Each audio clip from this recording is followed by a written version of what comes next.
Jusqu'à midi, vous écoutez La Vie en rose avec Diane Trudel au FM 103.3. La vie en rose. Et on reçoit maintenant Louise Mercier de chez Albimax qui va nous parler d'un sujet qui me plaît beaucoup aujourd'hui. Comment se présenter devant des visiteurs qui veulent potentiellement acheter notre maison.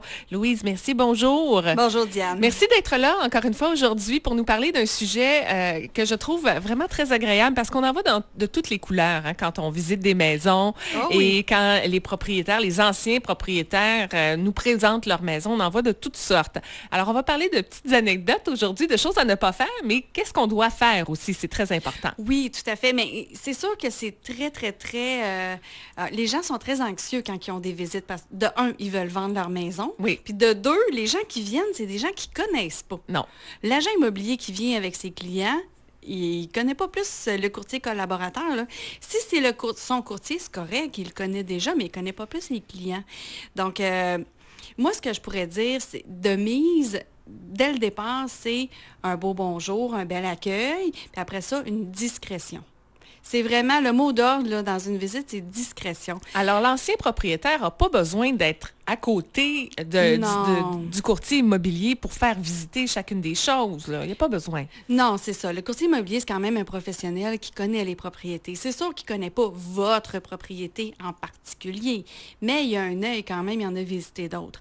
L'autre chose, c'est que si jamais il y avait des questions, soit qu'il les a déjà posées à votre courtier ou il va vous les poser sur place, mais vers la fin de la visite, s'il voit que ses clients ont un intérêt, il va poser des questions. Oui. Donc, on se retire complètement, on s'en va lire un livre dans le salon ou bien, est-ce que si on a peur, par exemple, il y a des gens qui ont peur de se faire voler des choses, ils vont rester là dans le cadre de porte, alors on se tait, on reste silencieux. Oui, il faut rester silencieux le plus possible. On répond aux questions tout simplement. Parce que la pire chose à faire, c'est d'étourdir l'acheteur puis qui n'est pas capable de s'imaginer dans votre maison.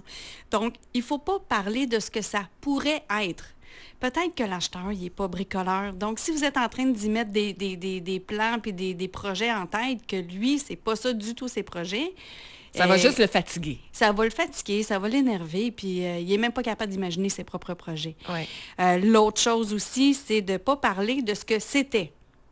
Eh bien, avant, il y avait un mur ici, là, on a tout ouvert, puis là, on a changé ci, puis on a c'est déjà écrit dans la fiche qu'est-ce qui a été puis on changé, le voit, de toute façon. On s'en fout de ce que c'était avant. On s'en fout vraiment de ce que c'était avant parce qu'on achète ce qui est là en ce moment. Ça, oui. Donc, d'ailleurs, une anecdote là-dessus. Il y avait une madame, à un moment donné, elle nous suivait, elle dit « Ah, ben mon mari, il a fait ça pour mettre toutes ses affaires de chasse. » Puis là, elle ouvre la porte, mais elle reste dans le cadre de porte, on n'est même pas capable de voir. Puis là, elle dit « Mais il a fait ça pour la chasse parce qu'il aime tellement ça, la chasse. En tout cas, il aime tellement ça, habiter dans le coin ici, puis tatata. » C'est comme « Mais pourquoi vous vendez d'abord? » Fait qu'il faut pas parler, dans le fond, de tout ça, du pourquoi, du comment. Il faut parler des faits. Donc, ce que vous vendez, c'est une propriété qui a certains éléments. Les éléments, on va vous poser peut-être la question, l'air climatique, combien de BTU? On va vous poser, est-ce qu'il y a un ventilateur sur le foyer? Est-ce que c'est un foyer à combustion lente? Est-ce que c'est... Mais ça, souvent, le courtier a déjà posé ces questions-là. Soit qu'il les a déjà posées, ou oui. sinon, rendu sur place, on fait « Ah, ben oui, c'est intéressant à savoir avoir comme réponse. » Donc, on pose la question. C'est intéressant que le propriétaire soit là, mais pas de nous suivre partout. Ce que je vois beaucoup, surtout les propriétaires qui ont des chiens, ils vont sortir, faire prendre une marche, mais proche de la maison. Comme ça, quand on ressort avec nos clients, ben ils sont là pour répondre aux questions. Mm-hmm. Donc, si on a des questions qui se sont soulevées tout au long de la visite, ben à ce moment-là, ils sont là pour pouvoir répondre. Mm-hmm. Il y a des gens qui sont vraiment insécures, par exemple, comme ce que j'ai soulevé tout à l'heure par rapport au vol d'objets et tout ça. Qu'est-ce qu'on fait dans ce temps-là? On les cache, ces objets-là, ou bien, on reste là? Qu'est-ce qu'on fait?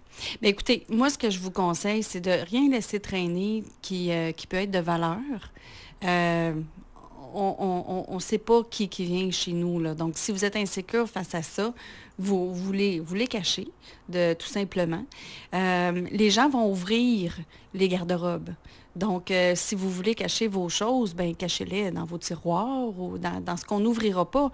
Ce qui va rester avec la maison, on va ouvrir, c'est sûr. Vos meubles, on n'ouvrira pas les meubles. On n'ouvrira pas les tiroirs des meubles, là.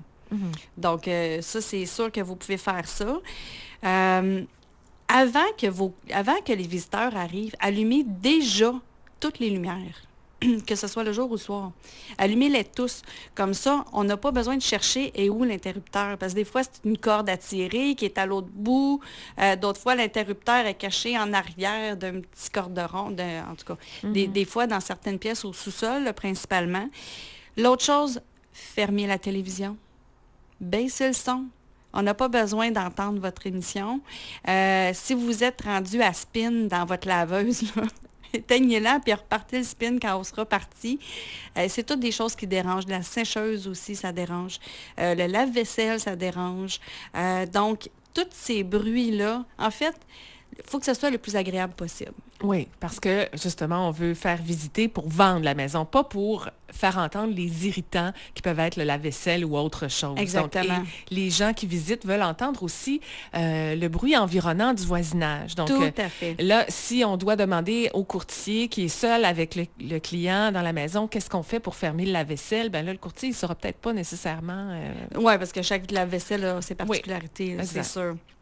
Donc, il faut vraiment être discret, laisser l'acheteur se voir dans la maison, puis il faut qu'on le laisse s'imprégner de la propriété. Il faut qu'on le laisse se sentir bien. S'il ne se sent pas bien, la visite, elle ne durera pas longtemps, puis il va s'en aller. Alors, il faut préparer la maison, faire un petit peu de home staging aussi. On va en parler sans doute dans les prochaines semaines. Oui, tout à fait. Ça, c'est sûr que le home staging, ça a été un sujet déjà élaboré, tout ça. On va parler des papiers aussi à prévoir pour les acheteurs, pour les vendeurs, les frais à prévoir aussi quand on achète, les frais à prévoir quand on vend. Donc, on va parler de tout ça. Super. Mais merci beaucoup, Louise, d'avoir été là. Je pense que ça a répondu à pas mal de nos questions. Et si on a envie d'en savoir plus, ou si on a vécu certaines choses qu'on ne veut pas revivre lors de certaines visites, bien, on communique avec toi de quelle façon? Vous pouvez venir nous voir sur le site Internet au www.albimax.com ou nous appeler au 1-855-ALBIMAX. Ah, super. Merci beaucoup. Merci. La radio allumée. FM